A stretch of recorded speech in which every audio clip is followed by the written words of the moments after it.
In 1967, former Broadway dancer Marta Beckett's tour bus broke down in the California desert. The bus pulled into a gas station amongst the quiet ruins of the nearly abandoned town of Death Valley Junction. And while she was waiting for repairs, Marta looked through a hole in a crumbling wall, and she saw a stage. It was love at first sight. Marta never left.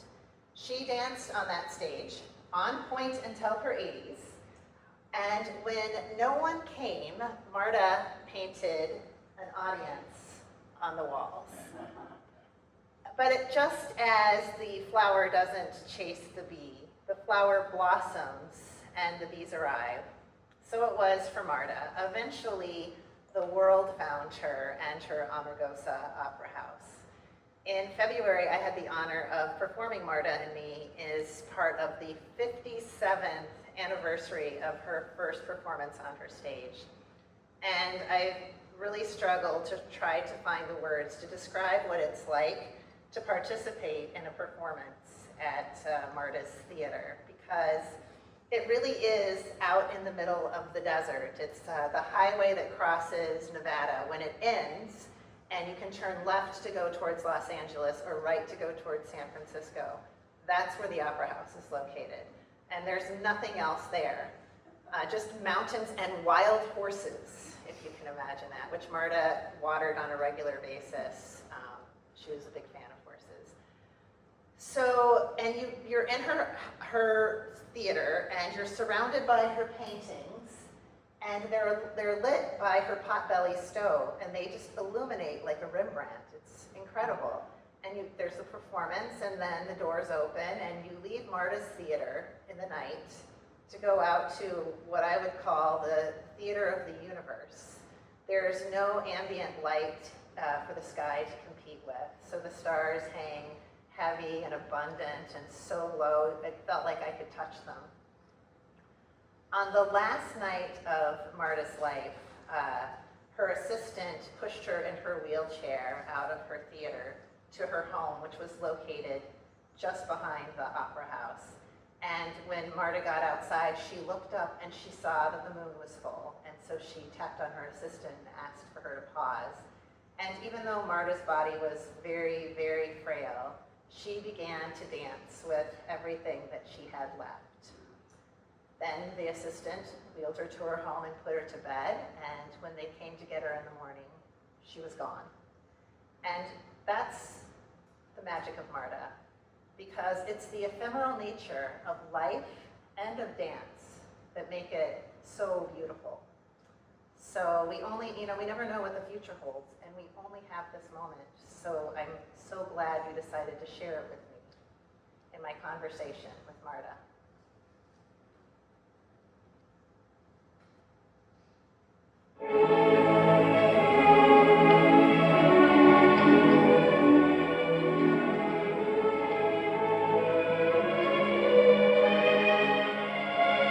I came here, you might say, as a last resort. The touring business was kind of dying out for the solo performer. When I found myself confronted with this empty hotel and theater that no one wanted, I somehow had the feeling that I was looking at the other half of my life.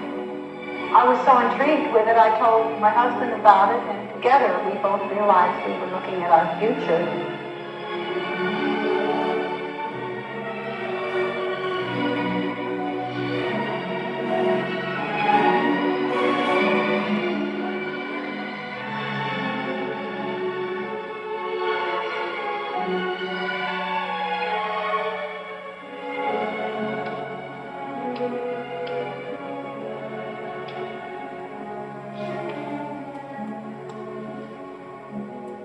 I'm aware constantly of time. I'm aware of the fact that you cannot borrow it, you cannot beg for it, you cannot save it. It fleets by, and it's gone. I've used a lot of time struggling, finding my way out here, and finally over half my life is lived, and I have all of a sudden this marvelous place, but I still don't have enough time. I have the place, but I don't think I'll ever have enough time, and that's what saddens me. Sometimes I wish I could live forever. This is a work in progress. This is a story of a journey. And because it has become my journey, it will always be a work in progress. I will dance it until my last breath. When that curtain closes, well, I hope someone else will take up the choreography. And that like me, they will find in it a holy grail. Because you see, the grail was never really about a cup or an object or a destination for that matter. The gift of the grail is in the quest. I was in Paris when I fell in love, not with a person, but with the city. Someday I will dance here, I said, with all the desire of a nomad who wishes more than anything for a home. But traveling in a foreign country, or at least for me, traveling in a foreign country can be awkward. I am often misunderstood, and sometimes I misunderstand, even when people are speaking my language. And I'm sure on more than one occasion, someone has said, "What kind of a fool would do something like that?" Me. I would. When I was 5, I got off the school bus one day and I went into the kitchen. My mother was entertaining a group of women. They smelled of hairspray and their lips left heavy red half-moon stains on my mother's best white china. But one of the women had a postcard of a dancer who had bought an abandoned theater in Death Valley.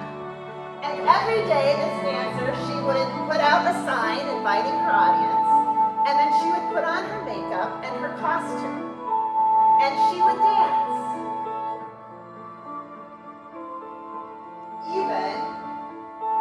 Even if nobody came. What kind of a fool would do something like that, said one of the women. And even though I was just a little girl, I heard my answer from my soul. Me, I would.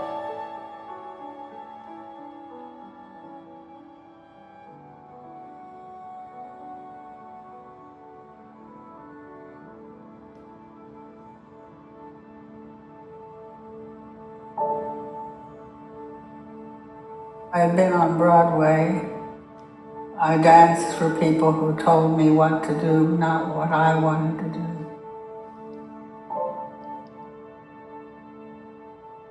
I was 29 years old and decided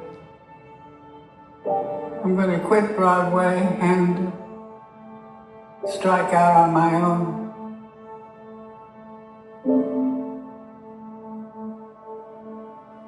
Traveling through the desert, the space and the freedom, the sound of the wind.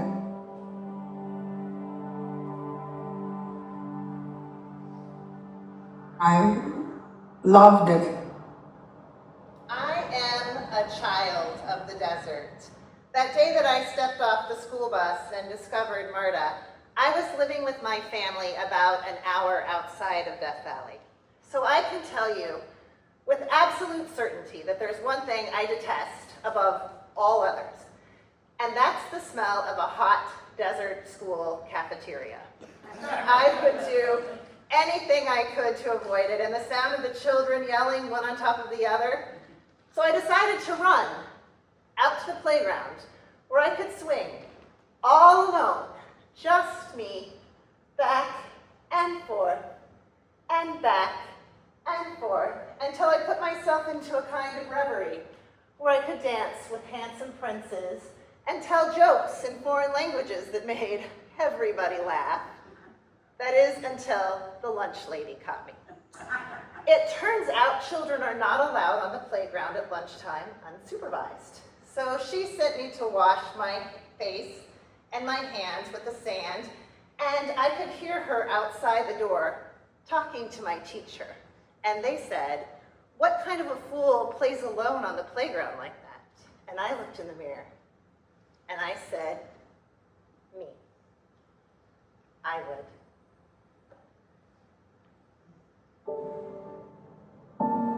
We stopped at Death Valley Junction, and the town was falling to pieces.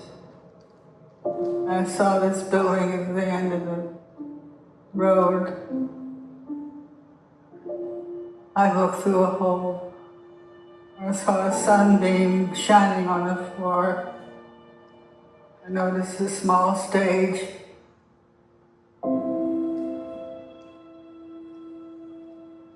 Immediately I fell in love with it.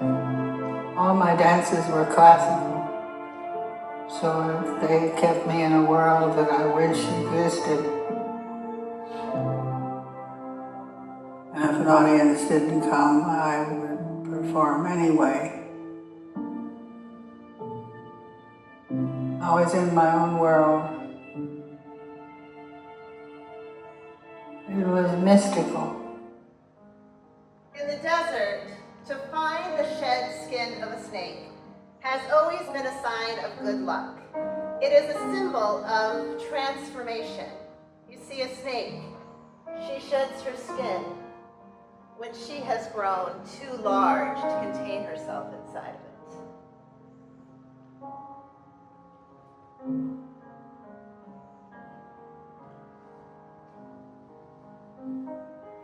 I was in here all the time, working, practicing, painting, sewing costumes. We were married and I was a wife, and wives just don't, that's not expected. They're supposed to cook a nice dinner and be available for anything the husband wants. And suddenly the title of wife terrified me. It meant obligations, it meant obedience, it meant, stop what you're doing to please someone else if it's necessary, which is something I never had to do.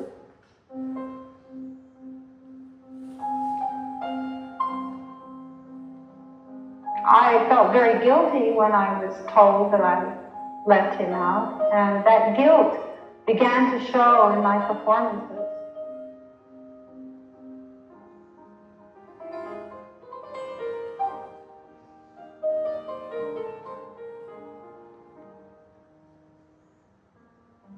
The California desert is a place of contradictions.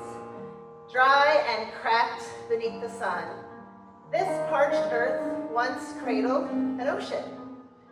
Pick up a stone and you will find the memory of waves etched on the surface. Change is the only truth that nature tells. The earth is a woman. I am a woman. Our lives traced in salt crystals, in stone, in what remains. Like Marta, many times I have found myself standing between woman and artist. But in the end, I have never forgotten that I am the guardian of the dreams of that little girl in lonesome flight on a desert playground. I grow fearful that I have become nothing but an arid landscape with only the memory of depths I'll never attain.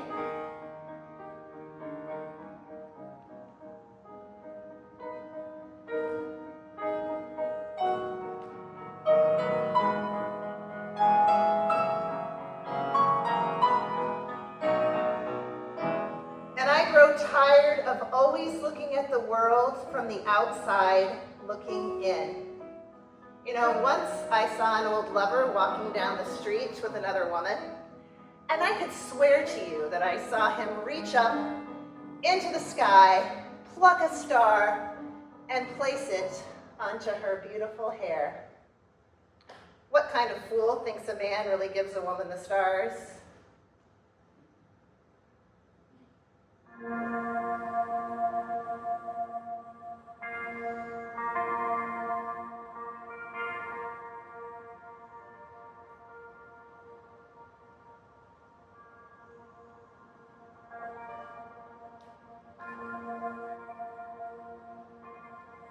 On the floating shapeless oceans, I did all my best to smile till you're singing out.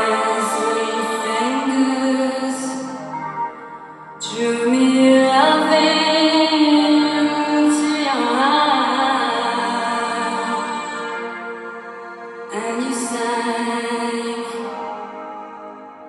Said to me, let me unfold you. Here I am,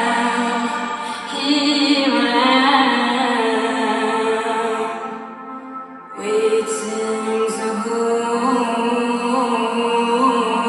you.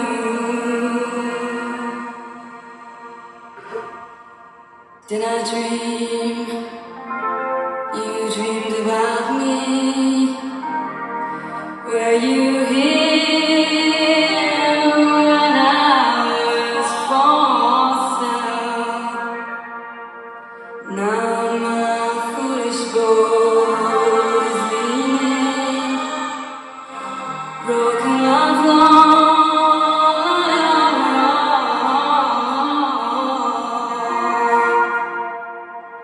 For you sang, touch me not, come back tomorrow.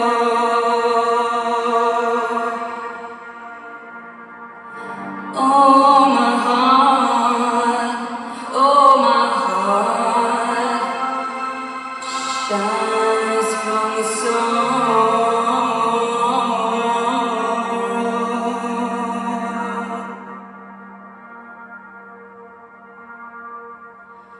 well, I'm as puzzled as a newborn child. I'm as riddled as the tide.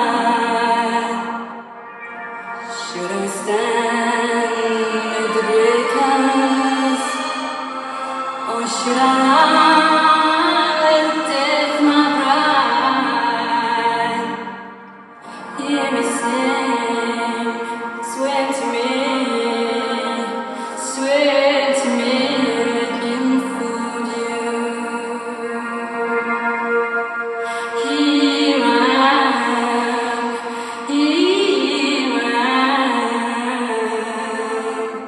waiting to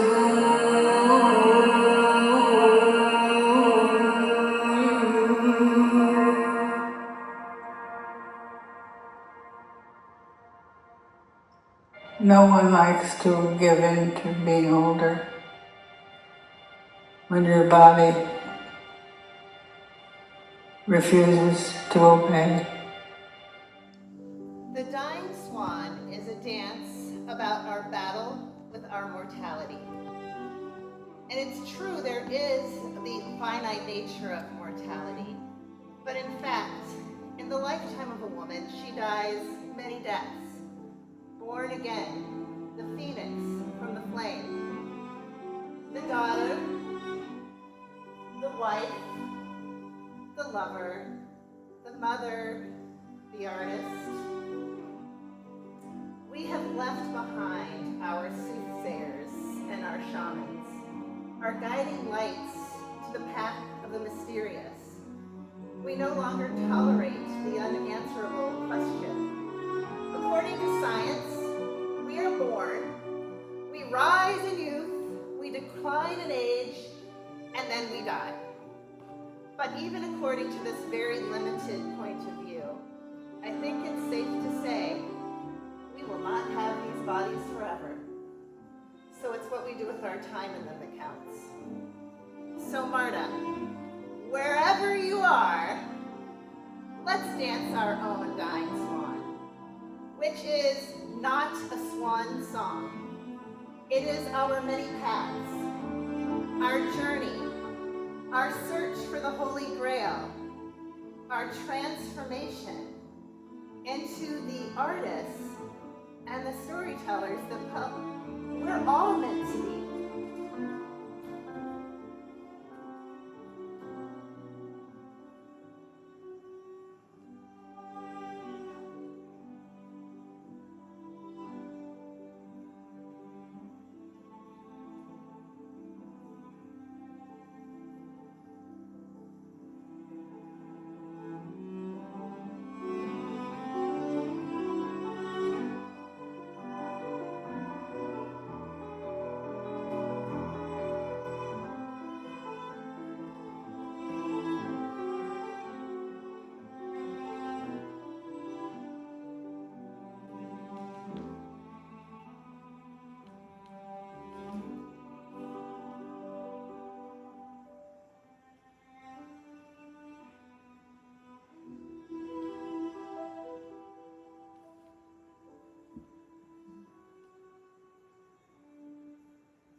I'm aware constantly of time.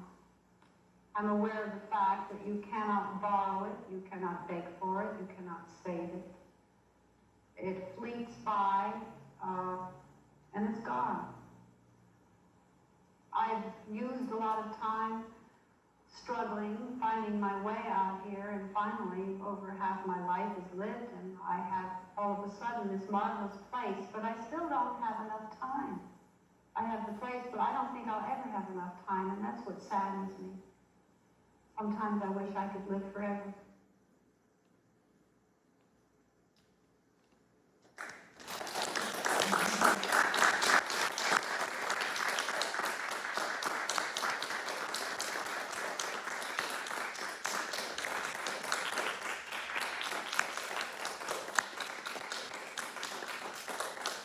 Thank you so much for coming at 10 a.m. on a Sunday, on a beautiful day in the summer in Green Bay to share this story with me.